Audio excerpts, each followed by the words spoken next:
Je vote pour la science avec Pascal Lapointe et Isabelle Burgon.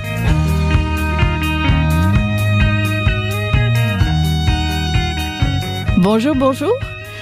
Où en sommes-nous en matière de don d'ovules?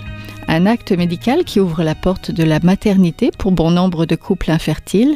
Près d'un couple canadien sur 8 éprouverait des problèmes de fertilité, estime Santé Canada.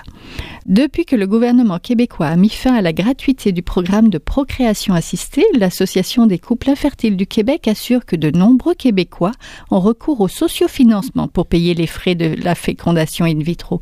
Donc un des frais qui s'élève environ à 10 000 $. Un récent rapport du Conseil du statut de la femme recommandait, entre autres choses, l'adoption d'une réglementation protégeant les femmes contre la marchandisation des fonctions reproductives féminines.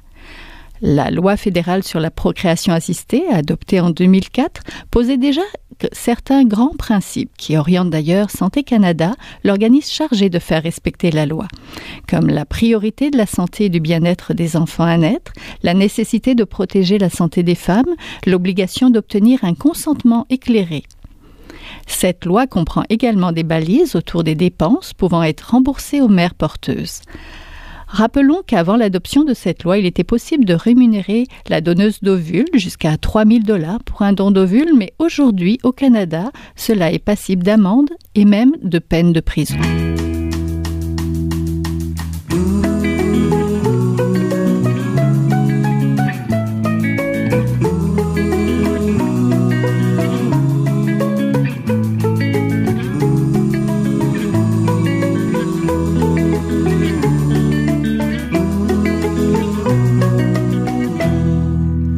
Pour mieux comprendre les enjeux politiques qui entourent le don d'ovules, nous en parlons d'abord avec Diane Lamarre, députée de Taillon, porte-parole de l'opposition officielle en matière de santé et d'accessibilité aux soins.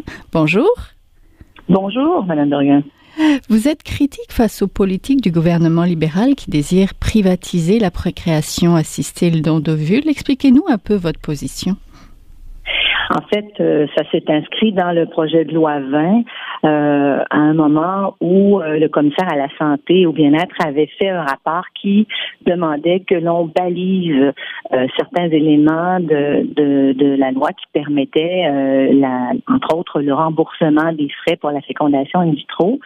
Et à ce moment-là, le gouvernement libéral a présenté à l'intérieur du projet de loi 20 qui portait en principe sur l'amélioration de l'accès aux soins, un chapitre qui concernait le fait que la fécondation in vitro ne serait plus remboursée au Québec et que donc ça devenait un service qui était non assuré ou assuré dans des conditions très, très, très spécifiques. Donc, pour la grande majorité des couples maintenant qui désirent avoir un enfant et qui ont à recourir à la fécondation in vitro, ils doivent dépenser un montant qui varie entre 5 et 10 000 $. Donc, c'est très substantiel et ça va un peu à l'encontre de ce qu'on voit ailleurs. Au même moment, en Ontario, on reconnaissait qu'on devait couvrir et rembourser un cycle de fécondation in vitro à tous les couples qui remplissaient les critères d'éligibilité. Alors, entre bien baliser ce avec quoi on était d'accord et interdire ce remboursement ou ne plus couvrir cet acte, il y avait une limite. Et au même moment, on s'est rendu compte qu'il y avait aussi certaines acquisitions qui se faisaient. On sait qu'aux États-Unis, tout le financement, une grande partie du financement de la fécondation in vitro est assuré par un groupe qui s'appelle Integramed. Et ce groupe a, de façon circonstancielle, à peu près au même moment, fait l'acquisition de la clinique Procréa à Montréal, ici au Québec. Alors, c'est certain que il y a maintenant un besoin pour ces couples d'aller chercher un financement lorsqu'ils décident d'avoir recours à la fécondation in vitro et il y a maintenant donc des organismes privés qui offrent ce financement, bien sûr avec des taux d'intérêt et avec des conditions assorties, alors qu'avant on avait un système public qui permettait aux couples d'avoir accès à des cycles de fécondation in vitro. Santé Canada révise sa loi. Là, on parle de la loi fédérale de la procréation assistée. Que faudrait-il comme changement pour protéger les femmes, mais aussi aider les couples à devenir parents? Je crois que au Québec, en tout cas, ce dont nous avons besoin, ça doit s'inscrire dans une réforme de la loi sur le droit à la famille. Le droit de la famille, en fait, prévoit différentes modalités. Entre autres, on devra s'intéresser, je pense, aux mères porteuses. Mais dans le contexte actuel, on sait que le don de sperme est balisé, mais on a aussi toute la nouvelle réalité du don d'ovules, où là, il y a vraiment beaucoup je dirais, d'innovation, et le fait que ce soit qu'on ait privatisé, ça amène souvent les couples à rechercher des solutions, entre autres l'achat d'ovules par le biais d'Internet, par exemple, parce que c'est possible maintenant d'acheter des ovules par Internet. Alors, on se rend compte un peu des situations où les gens, dans le fond, la chaîne de froid ou la chaîne de préservation de l'ovule, c'est pas une chaîne de froid dans ce cas-là, mais une chaîne de préservation de l'ovule n'est pas nécessairement garantie.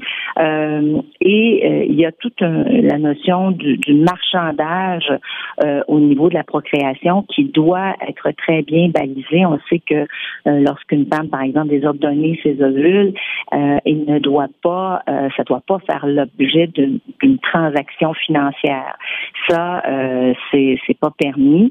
Alors, quand on achète sur Internet, on ne sait pas vraiment qu'est-ce qui a été, de quelle façon ces ovules ont été prélevés. Est-ce qu'il y a eu des incitatifs? Est-ce que les personnes qui ont donné leur ovule ont fait l'objet d'un examen médical? On s'inquiète aussi au niveau de la sélection génétique à travers ces dons d'ovules. Alors, donc, on voit qu'il y a des nouvelles réalités et que toute cette dimension de la conception doit faire partie d'une réforme et il y a vraiment de nouvelles réalités et la loi du droit de la famille est l'endroit où au Québec ça devrait s'inscrire. Alors je pense que Aimant Québec pourrait facilement au Québec être l'organisme qui servirait à abriter ces précieux ovules. Oui, donc c'est une bonne piste, mais je vous remercie beaucoup. On était en compagnie de Diane Lamar, députée de Taillon, porte-parole de l'opposition officielle en matière de santé et d'accessibilité aux soins. Merci. Ça fait un plaisir, Mme Burguin. Au revoir.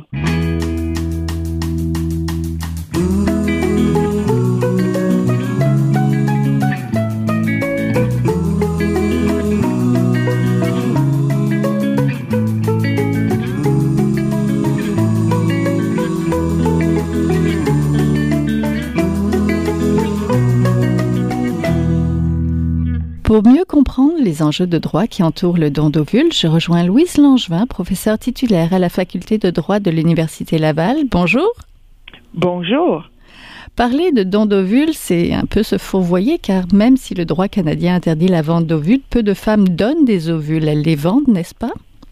Oui, vous avez tout à fait raison en disant qu'au Canada, on doit faire un don d'ovule comme on fait un don de sang ou un don de sperme, donc ça doit être gratuit.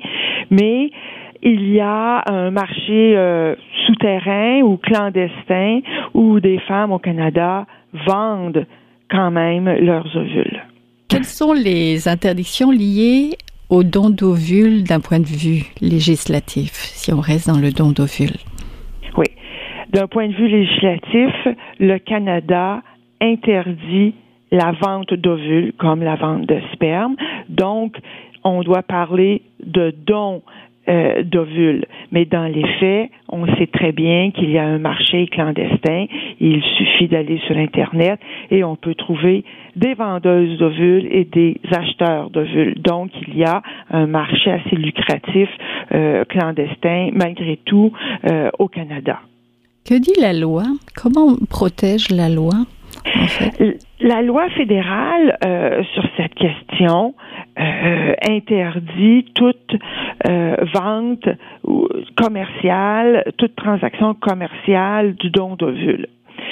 Et c'est le cas depuis 2004. Ce qui est remboursé, ce sont les dépenses. Et c'est pas très clair ce que contient le mot dépenses, les dépenses raisonnables, parce que le règlement qui devait accompagner la loi n'a jamais été adopté depuis 2004. Il y a là en 2017, en ce moment, une tentative de rédiger un règlement. Mais des dépenses raisonnables en matière de dons d'ovules, ce serait par exemple rembourser le coût des médicaments que doit prendre la donneuse, les dépenses encourues, dépenses de déplacement, perte de journée de travail. Donc, ce serait ce qui semble être des dépenses raisonnables dans le cas du don d'ovules au Canada. L'accès à ces services-là est limité aux couples ou aux personnes qui en ont les moyens. Oui, on assiste à un éclatement de la maternité avec le risque de voir les femmes les plus pauvres vendre leurs ovules aux plus riches. Quelles sont les dérives que vous voyez comme les gestes qui sont à craindre de cette marchandisation de la procréation? Oui, en 2004, lorsque la loi fédérale sur la procréation a été adoptée, la raison pour laquelle la vente d'ovules, la vente de sperme et la maternité de substitution aussi ont été interdites, c'est qu'il y avait une peur de l'exploitation du corps des femmes, de la réification du corps des femmes et des enfants. Donc, c'est cette peur de l'exploitation des femmes plus pauvres qui a mené à la décision législative de permettre seulement que le don d'ovules. Il n'est pas certain que cette loi a atteint ses objectifs parce que, comme je l'ai dit plus tôt, il y a un marché gris ou un marché clandestin, et c'est surtout parce que la loi n'est pas bien, l'application de la loi n'est pas surveillée, mais c'était la question de cette peur de l'exploitation et certainement qu'il y a un danger d'exploitation parce que comme les banques d'ovules au Canada sont vides ou à peu près, ce qui se passe dans la réalité, c'est que les personnes qui ont besoin d'ovules vont simplement faire affaire avec des agences, des intermédiaires aux États-Unis, où la vente d'ovules dans certains États est permise et donc les ovules vont simplement transiter des États-Unis au Canada. Donc, ce que les personnes au Canada ne peuvent pas faire, elles vont le faire ailleurs. Donc, elles participent à ce qu'on appelle le tourisme procréatif. Ce qu'on peut pas faire dans son pays, on va le faire ailleurs. Donc, oui, il y a une question d'exploitation de femmes jeunes plus pauvres et il y a aussi une question de risque à la santé. Quelles sont les conséquences pour les jeunes femmes de subir une hyperstimulation des ovaires? Ça, on a de la difficulté à l'évaluer. Donc, la question du risque, la question de l'exploitation des jeunes femmes est une question réelle. Cependant, comme je l'ai dit tout à l'heure, il y a un marché noir et donc la vente d'ovules a lieu de toute façon au Canada. Quand on parle du don d'ovules, quel est le rôle des cliniques de fertilité dans toutes ces démarches et devrait-on mieux les réglementer? Oui, elles devraient mieux être réglementées. La loi fédérale de 2004, qui a besoin d'être mise à jour, prévoyait des formes de réglementation de ces cliniques. Et oui, ces cliniques devraient être réglementées. On devrait avoir de meilleures statistiques sur ce qui se passe réellement. Et on ne peut non plus ignorer les questions, je dirais, financières qui se cachent derrière, dans le sens où ces cliniques privées sont là pour faire de l'argent et dans quelle mesure elles respectent les questions d'éthique, dans quelle mesure elles respectent les droits des donneuses, les droits des mères. Ça, c'est plus difficile parce qu'elles sont très peu surveillées et très peu encadrées. Oui, si les lois interdisent la rémunération du don d'ovules, est-ce que c'est légal, éthique et moral de faire un cadeau monétaire à une donneuse connue, par exemple, comme on dit, une donneuse altruiste? Je pense que c'est le terme? D'abord, j'ai un peu de difficulté avec le terme altruiste parce qu'on ne sait pas si c'est vraiment altruiste ou pas. L'altruisme a un autre sens. Faire un cadeau est interdit dans la mesure que ce qui est permis, c'est le remboursement des dépenses raisonnables. Donc, d'un strict point de vue juridique, faire un cadeau est interdit. Évidemment, on ne peut pas tout contrôler. On ne sait pas ce qui se passe entre le couple intentionnel et la donneuse d'ovules, par exemple. Mais ce qu'on sait, c'est qu'il y a de l'argent qui circule. On n'a qu'à aller sur Internet et voir les offres d'achat, les offres de vente dans ce domaine-là. Et donc, on le voit bien qu'il y a de l'argent qui circule. Oui. Je vous remercie beaucoup. On était en compagnie de Louise Langevin, professeure titulaire à la Faculté de droit de l'Université Laval. Merci. Merci.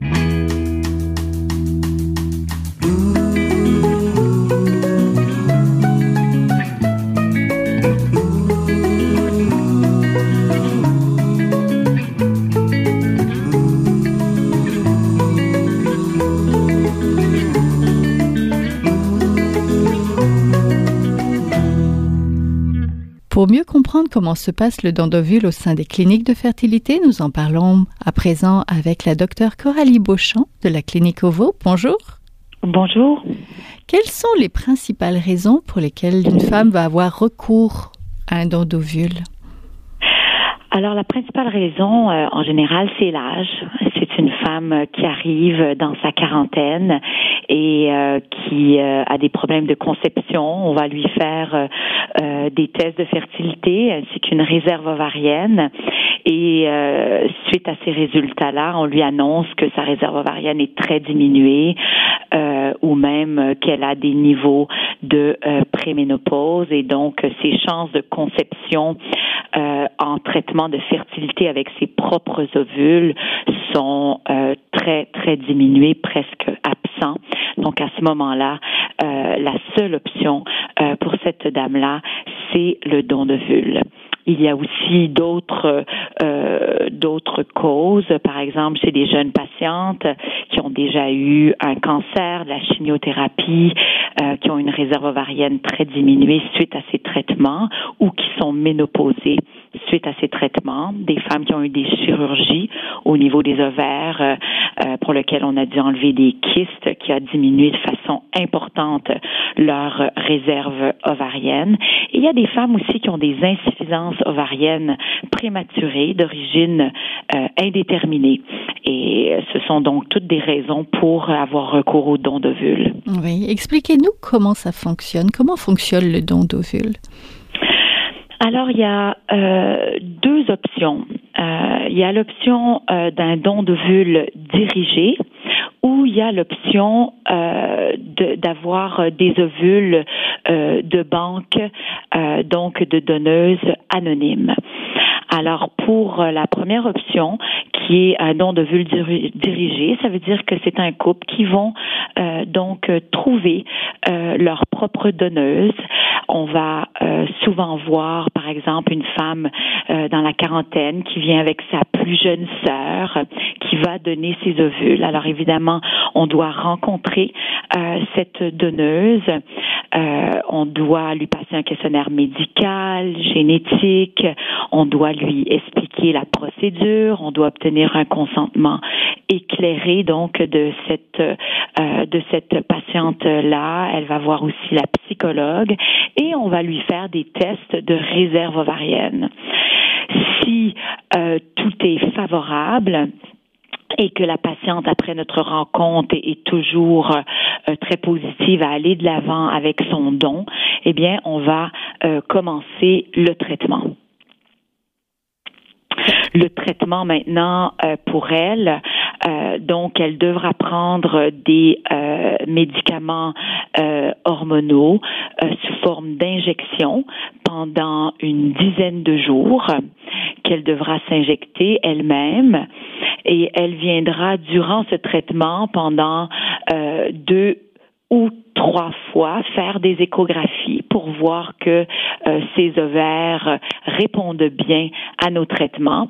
Puis, lorsqu'on juge que les ovaires sont bien prêts, qu'ils ont bien répondu aux médicaments, qu'on a des beaux ovules potentiels, on va déclencher son ovulation et elle viendra pour faire la ponction d'ovules. Cette ponction d'ovules est faite dans une salle d'opération en clinique. Elle aura une sédation intraveineuse sous forme de narcotique et une anesthésie locale au niveau de son col. Puis, la procédure est faite par voie vaginale. C'est une procédure qui est d'une durée de 10 à 15 minutes, qui ne provoque pas de douleur particulière autre que des crampes type menstruel. Et c'est une procédure qui est très bien tolérée en général. Et c'est aussi une procédure qui est à bas risque pour la donneuse, parce que sinon, ce serait pas éthiquement convenable de proposer ces traitements-là. Donc, il y a moins que 1% de chance d'avoir une complication suite à cette ponction. Oui, est-ce que toutes les femmes peuvent donner des ovules? Non, toutes les femmes ne peuvent pas donner des ovules. Elles doivent,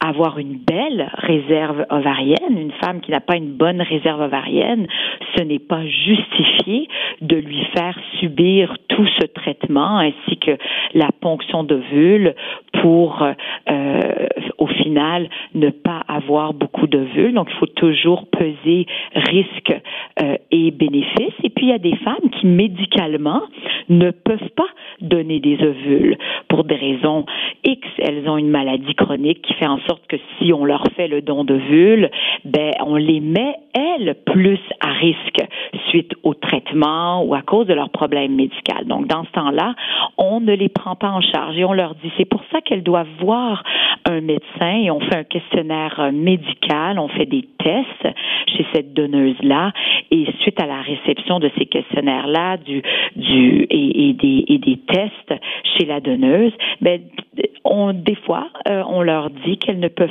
pas donner des ovules parce que ce serait trop risqué pour elles. Il peut aussi y avoir des raisons génétiques, c'est-à-dire que si la femme est porteuse de mutations génétiques, a priori, on va pas nécessairement aller de l'avant. Oui, ce sont des jeunes femmes, donc il y a quand même des tests génétiques. On dépiste quelle maladie généralement? Est-ce qu'il y a des choses qu'on évite vraiment? Alors, premièrement, il y a des recommandations canadiennes et américaines pour un dépistage génétique chez les gens qui font des dons de gamètes et ça dépend de leur origine. Donc, c'est ciblé selon quelle patiente on a devant nous. Donc, on peut, par exemple, tester pour la fibrose cystique, on peut tester pour certaines dystrophies, on peut tester, mais ça va dépendre de leur origine ethnique. D'accord. Et donc, le protocole médical après, pour la receveuse, maintenant qu'on a prélevé des ovules, comment ça se passe pour la future maman? Mm-hmm. Donc, pour la receveuse, le protocole est plus simple, dépendant si c'est une femme qui a toujours des règles ou pas, parce que vous comprendrez qu'il y a des femmes qui vont être ménopausées, à qui on va faire ce traitement parce que c'est une des indications. Donc, dépendant de leur statut au niveau menstruel, les protocoles varient, mais a priori, c'est 2 semaines d'estrogène par voie de patch transdermique ou par comprimés intravaginaux. Et au bout de 2 semaines, on fait une échographie endovaginale et on voit si l'utérus est prêt. Si l'utérus est prêt, on dit parfait. Donc, votre utérus est prêt. Maintenant, votre donneuse ou les ovules qui sont congelés, qui proviennent d'une banque, on va les réchauffer et les fertiliser avec les spermatozoïdes de votre conjoint. Et par la suite, on remet un embryon. Évidemment, les femmes, les receveuses, dépendant de leur âge, dépendant de leur passé médical, elles sont aussi évaluées au niveau de leur santé. Alors, nous avons à la clinique et la plupart des cliniques la préoccupation de ne pas faire de traitement chez une femme qui pourrait avoir des complications en grossesse. Donc, toute femme au-dessus de 42-43 ans aura des tests poussés pour évaluer son état de santé, un ECG, une mammo, et elle sera évaluée par un médecin en grossesse à risque qui, lui, nous dira, oui, madame une telle est apte médicalement à porter une grossesse et qui expliquera à la patiente quels sont ses risques à elle, étant donné son âge et son statut de santé, d'être enceinte. Oui, parce que ce qu'on veut, c'est que tout se passe bien, tant pour la donneuse que pour la receveuse. Ben exactement. On a le souci, de toute façon, nous, en tant que médecins, lorsqu'on évalue soit le couple receveur ou soit la donneuse, on les évalue séparément. Comme ça, ce sont des patientes à part entière, et le couple receveur et la donneuse qui vient pour la première fois. C'est important d'avoir un questionnaire médical approfondi, et ça, c'est confidentiel, et ça nous permet d'avoir un meilleur jugement, justement. Ben, merci beaucoup. On était en compagnie de la docteure Coralie Beauchamp de la clinique OVO. Merci. Merci.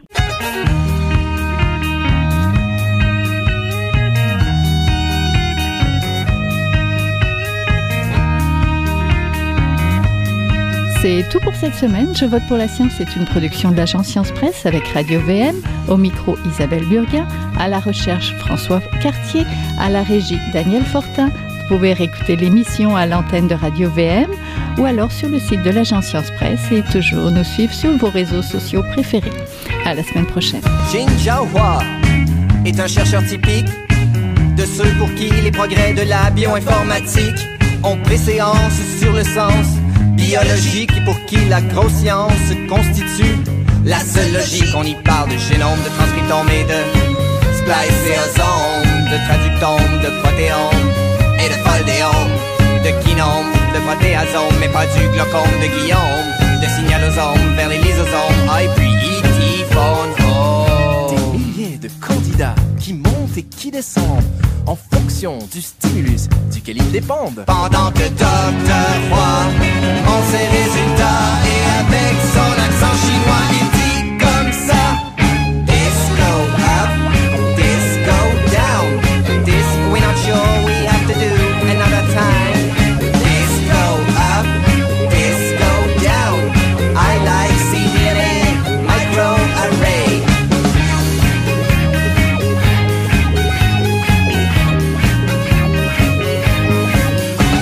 Pas un mot de son exposé en français, même chose depuis qu'il est engagé. Oh yeah.